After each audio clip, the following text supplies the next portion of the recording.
Online litre है। आज हमने करियर में एक एग्जाम्पल और देखेंगे। जैसे मैंने कहा था कि जो भी हमारे पास लूप वाले प्रोग्राम है वो सारे के सारे हम ऑलमोस्ट रिकरियन से कर सकते हैं। ठीक है, तो हमने लूप्स में एक सिंपल सीरीज प्रिंट की थी जिसको हमने फिबोनाची सीरीज बोला था। उसको प्रिंट करके देखते हैं कि रिकरियन के थ्रू मैं से कैसे प्रिंट कर सकता हूँ विदाउट यूजिंग लूप्स। ठीक है, तो फिबोनाची सीरीज में सबसे पहले हमारे पास जो आउटपुट थी वो देख लेते हैं। जो पहला उसमें जो दो नंबर होते हैं वी नो दैट के वो 0 और 1 होते हैं। ठीक है, और उसके बाद उन दो नंबर्स को प्लस करने से नेक्स्ट नंबर प्रोड्यूस होता है। ठीक है, यानी कि 0 1 ये दो नंबर, इसके बाद इन दोनों को जब आप प्लस करते हैं तो फिर नेक्स्ट नंबर 2 आता है। ठीक है, फिर आप 2 और प्रीवियस नंबर यानी 1 और 2 को प्लस करते हैं 3 आता है, फिर 3 और 2 को प्लस करूंगा तो 5 आ जाएगा, 5 और 3 को प्लस करूंगा 8, 8 और 5 को प्लस करेंगे 13 एंड सो ऑन। ठीक है, इस तरह से ये फिबोनाची सीरीज चलती है अप टू नंबर n। ठीक है, तो इसी को अब मुझे लूप के थ्रू हमने ऑलरेडी करके देखा था। 0 और 1 हमने इनिशियली दो स्टैटिक वैल्यूज लेके उसके बाद उसमें हमने दोनों वैल्यूज को प्लस किया था। ठीक है, अब इसी को हम फिबोनाची सीरीज के थ्रू प्रिंट करेंगे, सॉरी रिकरियन के थ्रू। तो उसके लिए मुझे सिंपली एक फंक्शन चाहिए। ठीक है, एक फंक्शन बना लेता हूँ फैब के नाम से। ठीक है, फिबोनाची का ये फैब जो फंक्शन है इसको इनपुट में मुझे एक वेरिएबल देना है। ठीक है, एन ले लेते हैं। ठीक है, जिसका मुझे जिस जिस नंबर तक मुझे फिबोनाची सीरीज प्रिंट करनी है एक्चुअली।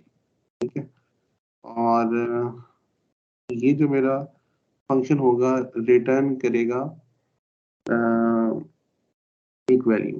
ठीक है, यानी कि मैं फंक्शन कॉल करूंगा, इसको मैं बता दूंगा कि मुझे इस n नंबर तक फिबोनाची सीरीज प्रिंट करनी है। ठीक है, तो ये जो फंक्शन है बेसिकली मुझे एक एक जो नंबर है वो रिटर्न करता रहेगा। सही हो गया, यानी कि पहले एक नंबर रिटर्न करेगा, फिर दूसरा, फिर तीसरा, इस तरह से हम इसको। और हम क्या करेंगे, सिंपली जो भी नंबर है उसको स्क्रीन पे प्रिंट करते रहेंगे। ठीक है, अच्छा, अब यहाँ पे एक नंबर भी रिटर्न करवा देते हैं प्रिंट करके कि ये जो फैब फंक्शन है मुझे नंबर रिटर्न करेगा। ठीक है, इसके अंदर क्या होने वाला है वो हम बाद में देखेंगे। अभी के लिए यहाँ पे मुझे एक नंबर चाहिए, इंट n नंबर मैं ले लेता हूँ। लेट सपोज हम कर लेते हैं यही, इसको 5 तक ये 6 नंबर मुझे प्रिंट कराने हैं। ठीक है, और अब क्या करूँगा, यहाँ पे एक लूप के थ्रू सिंपली चूंकि मुझे एक एक नंबर चाहिए तो मैं क्या करूँगा, 0 से सीरीज प्रिंट होनी है तो 0 में ले लूंगा एक वैल्यू यानी फॉर लूप के लिए, और 0 से लेके 6 तक लूप में चला दूंगा। ठीक है, और जो भी इसके अंदर वैल्यूज है वो सारी फिबोनाची सीरीज की वो मैं इस फंक्शन से लूंगा। ठीक हो गया, अच्छा, तो फॉर लूप चला देता हूँ। फॉर इंट i को 0 देन n प्लस प्लस, ये फॉर लूप बन गया। अब इस फॉर लूप के अंदर मुझे क्या करना है, जो फिबोनाची सीरीज का जो भी नंबर है उसको मुझे प्रिंट करना है स्क्रीन के ऊपर। तो मैं सिंपली लिखूंगा सी आउट। ठीक है, और और उसके बाद जो भी नंबर मुझे यहाँ से आना है, ठीक है, तो मैं यहाँ पे डायरेक्टली इस फंक्शन को कॉल कर सकता हूँ और यहाँ पे लिख सकता हूँ फैब, और मुझे अब जो नंबर प्रिंट करना है मुझे बेसिकली नेक्स्ट नंबर लेना है। ठीक है, तो मैं यहाँ पे इसको आई दे दूंगा। ठीक है, इनपुट में के मेरे पास ये नंबर है, 0 से मैं सीरीज स्टार्ट कर रहा हूँ। ठीक है, एन तक जा रहा हूँ, तो पहले इसको 0 पास करूंगा, ये मुझे नेक्स्ट नंबर जो भी होगा वो मुझे दे देगा। ठीक है, फिर ऑब्वियसली जब नेक्स्ट लूप चलेगा फिर 1 पास करूंगा, फिर मुझे नेक्स्ट नंबर आ जाएगा, फिर 2 पास करूंगा, 3 4 5 6। ठीक है, तो आई बेसिकली आप समझे कि मैं इसको इंडेक्स दे रहा हूँ इस नंबर का। ठीक है, अगर मैं इसके लोकेशन प्रिंट करूँ, आप इसको लोकेशन भी कह सकते हैं, कि ये जो है सबसे पहले मैं इसको बता रहा हूँ कि फिबोनाची सीरीज का जो भी जीरोथ नंबर है वो मुझे प्रिंट करना है, फिर फर्स्ट नंबर, फिर सेकंड, फिर थर्ड, फिर फोर्थ, फिफ्थ, ठीक है, 6, 7, 8, इस तरह से मैं इसको इनपुट में वैल्यूज दूंगा और ये फंक्शन मुझे रिटर्न में क्या करेगा कि जीरोथ नंबर 0 है, फर्स्ट नंबर 1 है, ठीक है। तो बाय चांस जो है वो पहले 3-4 नंबर जो है वो सेम है जो जिन अपनी लोकेशन के साथ, ठीक है। अब ये जो फंक्शन मैं यहाँ पे कॉल करूंगा इसके आगे स्पेस भी ऐड कर देते हैं ताकि जब भी नंबर स्क्रीन पे प्रिंट हो उसके बाद थोड़ी सी स्पेस आ जाए। अब इसके अंदर मुझे क्या करना है, पहले ये होता था कि हम एक क्लास नंबर एक प्रीवियस नंबर देते थे, यानी कि ये 0, यहाँ पे 0 और फिर नेक्स्ट नंबर जो भी था हमारा 1। तो लास्ट और सेकंड लास्ट नंबर हम वेरिएबल्स में स्टोर करते थे और फिर वहां से हम रिस्पॉन्स रिटर्न कराते थे, ठीक है। तो फिबोनाची सीरीज का अब जब मैं फंक्शन बना दूंगा तो अब ये रिस्पॉन्सिबिलिटी किसकी है, इस फैब वाले फंक्शन की है कि ये मुझे लास्ट और सेकंड लास्ट नंबर जो है, ठीक है, उसको आपस में प्लस करके रिटर्न बैक करें, ठीक है।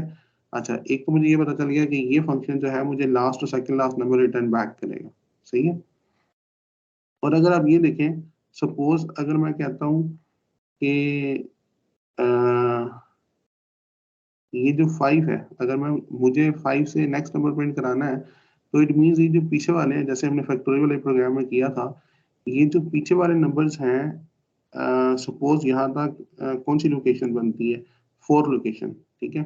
तो अगर मैं 3 लोकेशन पे खड़ा हूँ और मैं 4th लोकेशन का नंबर फाइंड करना चाहता हूँ तो मैं फैब को बताऊंगा, फैब आई यानी कि फैब 3 दे दूंगा तो ये मुझे 4th लोकेशन का नंबर बताएगा। तो उसका मतलब क्या है कि जो 4th लोकेशन का नंबर है वो 1, 2, 3, 4 जो पहले वाली लोकेशन है उन सब की फिबोनाची सीरीज तक का नंबर है, ठीक है। तो कट शॉर्ट ये कि हम जिस भी नंबर को प्रिंट करना चाहते हैं उससे पीछे तक वाले सारे नंबर जो हैं वो भी तो फिबोनाची सीरीज ही है, ठीक है। तो अगर ये मेरा फंक्शन जो है वो रिस्पॉन्सिबल है मुझे लास्ट नंबर रिटर्न करने के लिए, तो मैं यहाँ पे सिंपली ये भी कह सकता हूँ रिटर्न कर दो यानी एन नंबर, यानी कि अगर मुझे 5 से नेक्स्ट नंबर प्रिंट करना है, ठीक है, तो इसका मतलब है कि मुझे 3 और 2 का सम चाहिए ना। तो इसका मतलब हो गया कि जो भी फिबोनाची सीरीज मेरे पास चल रही है, ठीक है, उसका मुझे थर्ड और फोर्थ लोकेशन वाला नंबर चाहिए, ठीक है, अगर मैं फिफ्थ नंबर प्रिंट करना चाह रहा हूँ, ठीक है। और ये वो फंक्शन है जो रिस्पॉन्सिबल है मुझे किसी भी लोकेशन का नंबर रिटर्न करने के लिए, ठीक है। तो इसको मैं क्या बोलूंगा भाई कि जो अ, मेरा फैब फंक्शन है, ठीक है, तो यार इसका नाम फिबोनाची चूंकि एफ आई से होता है मेरे ख्याल में, मैं एफ आई कर देता हूँ ताकि कंफ्यूजन ना रहे, ठीक है। तो यहाँ पे मैं कंसिडर करूंगा कि अगर मुझे किसी भी एन लोकेशन का नंबर चाहिए, ठीक है, सपोज कर लें फिफ्थ लोकेशन का, तो फिफ्थ लोकेशन का नंबर कैसे आएगा, फोर्थ लोकेशन का जो फिबोनाची सीरीज में जो फोर्थ लोकेशन पे नंबर पड़ा हुआ है वो प्लस जो थर्ड लोकेशन पे पड़ा हुआ है, ठीक है। इस तरह का मुझे 10th लोकेशन का नंबर चाहिए, ठीक है, तो वो कैसे आएगा, 9th location plus 8th location पे जो नंबर पड़ा हुआ है, ठीक है। अब देखिए ऐसे ही हो रहा है ना, जैसे ये 13 है, अब ये लेट्स सपोज जो भी लोकेशन है, ठीक है, तो मुझे इसकी जब वैल्यू चाहिए 13 वैल्यू कैसे आएगी, लास्ट वैल्यू 8 और उससे जो पीछे वाली वैल्यू है यानी सेकंड लास्ट वैल्यू 5 उसको प्लस करके, तो इसका मतलब अगर मुझे एन लोकेशन का नंबर चाहिए तो मुझे फिबोनाची सीरीज में से जो n माइनस वन वाला नंबर है यानी जो इस लोकेशन से पीछे वाला नंबर होगा वो उस वो प्लस जो फिबोनाची सीरीज में n-2 वाला नंबर होगा वो चाहिए, ठीक है। अगर मैं इन दो नंबर्स को प्लस करता हूँ तो मेरे पास करंट लोकेशन का नंबर आ जाता है, ठीक है। अब आप इस स्टेटमेंट को किसी भी उस पर अप्लाई करके देख लें, ठीक है। पहले दो पे मैं नहीं करूंगा, अभी आगे से स्टार्ट करूंगा। लेट्स मुझे चाहिए थर्ड लोकेशन का नंबर, ठीक है। तो अब फिबोनाची सीरीज जब मैंने कॉल किया तो फिबोनाची सीरीज क्या कर रहा है कि वो कर रहा है यहाँ पे n की वैल्यू 3 हो जाएगी, 3 माइनस 1 2 यानी कि सेकंड लोकेशन का नंबर प्लस 3 माइनस 2 1 यानी कि फर्स्ट लोकेशन का नंबर। तो ये सेकंड और फर्स्ट लोकेशन के नंबर को मल्टीप्लाई करेगा। तो सेकंड और फर्स्ट लोकेशन का नंबर 3 से पहले अगर आप देखें तो 1 और 2 बन जाएंगे। इसी तरह आप कोई भी नंबर ले लें, लेट्स सपोज ये अब नंबर 8 है, ठीक है, ये मुझे प्रोड्यूस करना है, ठीक है, तो मैं इनकी वैल्यू क्या दूंगा 5, ठीक है, जब मैं इनकी वैल्यू 5 दूंगा तो ये बन जाएगा 5 - 4 और 5 - 1 4 हो जाएगा, 5 - 2 3 हो जाएगा। तो इट मीन्स मैं बोल रहा हूँ कि फेबोनाची सीरीज का थर्ड लोकेशन का नंबर प्लस फोर्थ लोकेशन का नंबर, ठीक है, और यही होता है फेबोनाची सीरीज के अंदर, ठीक है। अभी हम ये कंसीडर नहीं कर रहे कि ये खुद को ही कॉल कर रहा है, हम ये कंसीडर कर रहे हैं कि फेब के नाम से एक फंक्शन मौजूद है जिसका काम है हमें सीरीज का नंबर देना, जो हम उसको n वैल्यू देते हैं उस लोकेशन का नंबर, ठीक है। तो जाहिर सी बात है अगर मैं इसको n-1 दूंगा तो n-1 लोकेशन जो भी बनती है 3 4 5 6 ये मुझे वो नंबर रिटर्न करेगा, ठीक है। कैसे करेगा वो अभी हम नहीं सोच रहे।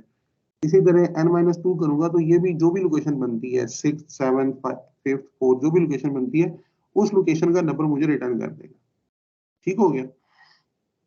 तो इसलिए जब मैं यहाँ से अपनी लोकेशन 1 बाय 1 इसको पास कॉल करूंगा फिबोनाची सीरीज को कि जीरो लोकेशन का नंबर दे दो, ये रिटर्न कर देगा कि ये नंबर है, फर्स्ट लोकेशन का दे दो, सेकंड का, थर्ड का, फोर्थ का, तो ये मुझे सारी लोकेशन के नंबर्स रिटर्न करता रहेगा, ठीक है। लेकिन अगेन कल भी हमने डिस्कस किया था कि जो जब हम इस तरह रिकर्सिव कॉल्स करते हैं तो हमारे इस फंक्शन के अंदर एक ब्रेकिंग स्टेटमेंट जरूर होनी चाहिए, ठीक है।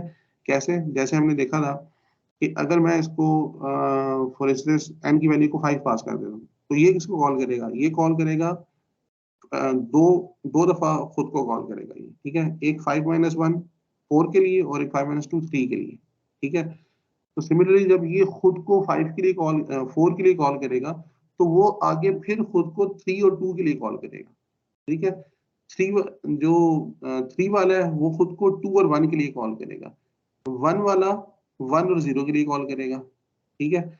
अब यहाँ पे मुझे अपने प्रोग्राम को रोकना है, ठीक है, क्योंकि इससे पीछे मुझे कोई डाटा नहीं चाहिए, ठीक है, क्योंकि अगर जीरोथ लोकेशन वाला भी 0 - 1 और 0 - 2 करके फिबोनाची वाले फंक्शन को कॉल कर ले तो 0 - 1 पे वो -1 और -2 पे चला जाएगा, ठीक है। तो एक्चुअल वैल्यू तो कोई भी रिटर्न नहीं कर रहा होगा, ठीक है। तो इसलिए मुझे यहाँ पे अपने प्रोग्राम को रोकना है कि भाई अगर प्रोग्राम कॉल करते करते 0 या 1 पे पहुंच जाता है तो आप एज इट इज नंबर हम रिटर्न कर दें, क्योंकि हमें 0 और 1 के केस में तो एज इट इज 0 और 1 चाहिए ना, 0 और 1 तो कैलकुलेट होके नहीं आ रहे हैं फिबोनाची सीरीज में। हमें पता है सबसे पहले जो दो नंबर है वो तो स्टैटिकली डिफाइंड होते हैं।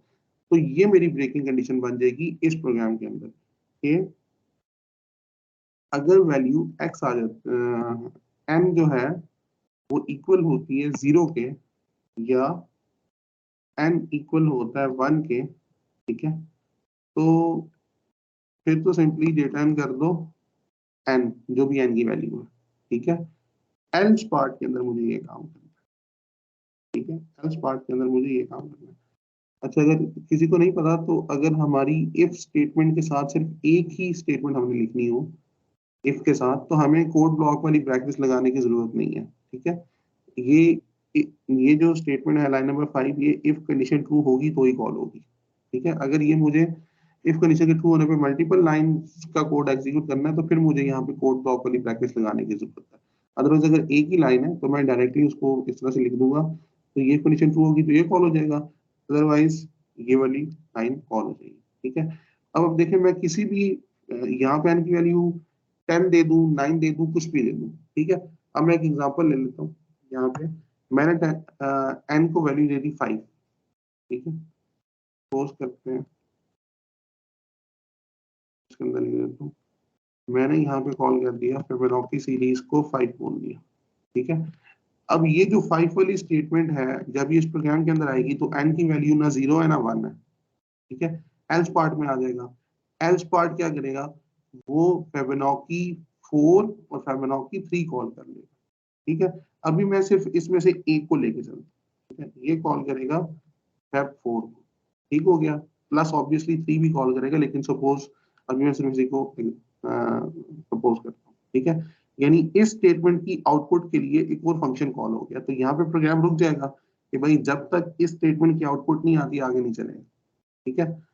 तो इस स्टेटमेंट की आउटपुट के लिए ये इस लाइन पे पहुंचेगा, ठीक है, तो ये फंक्शन कॉल हो जाएगा। तो अगेन ये यहाँ पे स्टॉप हो जाएगा और इसको कॉल करेगा पहले, ठीक है।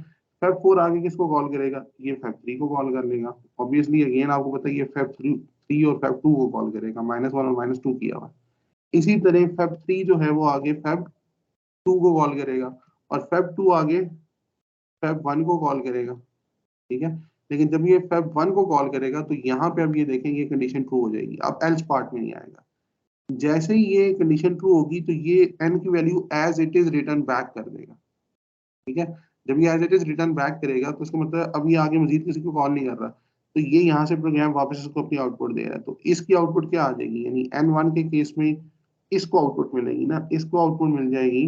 यानी आउटपुट के लिए मैं यूं रिवर्स करके ब्रैकेट लगा देता हूँ, ठीक है, ताकि आपको पता चले कि इसकी आउटपुट वापस इसको क्या मिल जाएगी, 1। ठीक हो गया। तो इसकी जो आउटपुट है, यानी जो फैब 2 था, इसको आउटपुट 1 मिल गई है। इसने आगे जो भी फैब 2 प्लस फैब 1 किया होगा ऑब्वियसली, ठीक है। तो 2 की आउटपुट अगर 1 है तो प्लस जो भी इसकी दूसरी वैल्यू है वो इसमें प्लस हो जाएगी, ठीक है। वो आउटपुट इसको रिटर्न बैक हो जाएगी, ठीक है। जो भी आउटपुट होगी वो इसको रिटर्न बैक हो जाएगी। इसी तरह इसकी जो आउटपुट होगी वो इसको रिटर्न बैक हो जाएगी और इसकी जो आउटपुट होगी वो ऊपर फैब 5 वाले को रिटर्न हो जाएगी। तो फाइनली क्या होगा कि हर एक फिबोनाची जो नंबर है उसकी ये वाली दो वैल्यूज का सम पीछे वाली कॉल को रिटर्न बैक होता रहेगा और फाइनली यहाँ पे हम आ जाएंगे, ठीक है। तो काम वही हो रहा होगा जो हम लूप के अंदर कर रहे थे, पहले भी लूप की मदद से कर रहे थे। अब वो काम इस तरह रिकर्सिव कॉल्स के थ्रू हो रहा है, ठीक है। सिर्फ एक मुझे ब्रेकिंग कंडीशन चाहिए थी। हमारे प्रोग्राम में यहाँ पे दो ब्रेकिंग कंडीशंस हैं कि अगर n की वैल्यू 0 हो जाती है तब भी, 1 हो जाती है तब भी, ठीक है। या आप इसको डायरेक्टली यूं भी कर सकते हैं, n की value less than equal to 1 हो जाती है, लेस देन 2 हो जाती है तो तब भी ठीक है, उसने तो रिटर्न ही करना है, ठीक है। यहाँ पे चूंकि बाय ऑल मीन्स हमारी जो नंबर है वो 0 से छोटा होगा नहीं, इसलिए हमने 0 और 1 कह दिया, ठीक है। क्योंकि फिबोनाची सीरीज में 0 और 1 दो स्टैटिक नंबर्स हैं, तो इसलिए मैंने ये लिखा कि ये ज्यादा एक्सप्लिसिट है, ज्यादा अंडरस्टैंडेबल है कि हम फिबोनाची सीरीज ही प्रिंट कर रहे हैं, ठीक है। अब अगर मैं इसको एग्जीक्यूट करता हूँ, अच्छा ये सी आउट पे एरर आया, ठीक है। ऊपर इसके ये यहाँ पे आप समझे कि आपको सिर्फ एस टी ये क्या आ गया, एस टी लगा देना है सी आउट के लिए। ये देखिए अब आउटपुट आ गई है। मैंने एन की वैल्यू क्या दी थी, 6, कि मुझे 6 नंबर्स प्रिंट करने हैं। तो 0 1 2 3 4 5, ऑब्वियसली 0 से स्टार्ट किया तो 5 तक जाएगा, ठीक है। तो 1 2 3 4 5 6 सही प्रिंट हो गया, ठीक है। अब हम इसको इसी तरह देखें कि मैंने नंबर यहाँ से 1 दिया होगा ना, जब मैंने 0 दिया तो ये कंडीशन ट्रू होगी, उसने आउटपुट में सिंपली 0 दे दिया। जब इस फॉर लूप से एन की आई की वैल्यू 1 हुई, ठीक है, तो इस फंक्शन ने यहाँ पे क्या पास किया, 1। अगेन यहाँ से ये कंडीशन ट्रू हुई तो इसने 1 रिटर्न कर दिया, ठीक है। तो ये दो नंबर हमारे पास एज इट इज स्टैटिक आ गए, ठीक है, जैसे हम नॉर्मल फिबोनाची सीरीज के प्रोग्राम में कर भी रहे थे, ठीक है। उसके बाद जब आई की वैल्यू 2 आएगी यहाँ से, तो अब ये 2 नहीं होगा, ठीक है। 2 के केस में वो उसको कॉल करेगा 2 - 1 यानी कि 1 को और 0 को, ठीक है। यानी कि फिबोनाची ऑफ 1 और फिबोनाची ऑफ 0। तो अभी हमने दो इटरेशन देख ली है, फिबोनाची ऑफ 1 और फिबोनाची ऑफ 0 को क्या रिटर्न करेगा, जो नंबर होगा वो एज इट इज रिटर्न करेगा। फिबोनाची ऑफ 1 उसने 1 रिटर्न कर देना है, फिबोनाची ऑफ 0 उसने 0 रिटर्न कर देना है। तो 0 + 1 को वो आपस में प्लस करेगा तो अगेन 1 आ जाएगा, ठीक है। यहाँ पे 1 रिटर्न कर देगा। तो अब अगर आप इसको याद रखें, फिबोनाची ऑफ 0 उसने 0 दिया है, 1 1 दिया है, फिबोनाची ऑफ जो 2 था वो उसने 1 रिटर्न किया, ठीक है। फिर से जब मैं इसको नंबर 3 पास करूंगा यानी कि थर्ड इंडेक्स के लिए, तो वो क्या करेगा, फिबोनाची ऑफ 2 + फिबोनाची ऑफ 1। तो फिबोनाची ऑफ 2 ये भी हमने निकाला है जो कि 1 है, और फिबोनाची ऑफ 1 भी ये निकाला हुआ है वो भी 1 है, ठीक है। तो जब वो इन दोनों को प्लस करेगा तो ऑटोमेटिकली यहाँ पे 1 + 1 2 आ जाएगा, जो मैंने यहाँ पे भी लिखा हुआ है। तो लास्ट जो नंबर है फिबोनाची ऑफ 5, वो क्या कह रहा है, फिबोनाची ऑफ 4 + 3 + 2 + 1, ठीक है। तो वो इन सबको प्लस करेगा, यानी सॉरी सारे प्लस तो नहीं हो रहे खैर, ये तो मैंने सीरीज दिखाई थी, Fibonacci of 4 plus Fibonacci of 3 जो होगा वो प्लस हो जाएंगे। तो ये जो इसके लास्ट दो नंबर हैं 3 और 2 ये प्लस हो जाएंगे। और ऑब्वियसली 3 निकालने के लिए उसको इससे पीछे वाले नंबर्स चाहिए थे, ठीक है, यानी फिबोनाची ऑफ 4 निकालने के लिए जैसे उसको 4 और 3 चाहिए, ठीक है, 4 निकालने के लिए उसको 3 चाहिए, 3 निकालने के लिए 2 चाहिए, 2 निकालने के लिए उसको फिबोनाची ऑफ 1 चाहिए। तो 1 के केस में वो डायरेक्टली एन रिटर्न कर देगा, ठीक है। तो there is a breaking point जहां से उसको वैल्यू रिटर्न होगी, ठीक है। क्वेश्चन से आप अपने किसी भी लूप को कन्वर्ट कर सकते हैं रिकर्सिव कॉल के अंदर, ठीक है। तो क्वेश्चन है पूछ सकते हैं, बाकी इसको मजीद हम प्रैक्टिस करेंगे और भी लूप्स के प्रोग्राम को वन बाय वन कन्वर्ट करेंगे।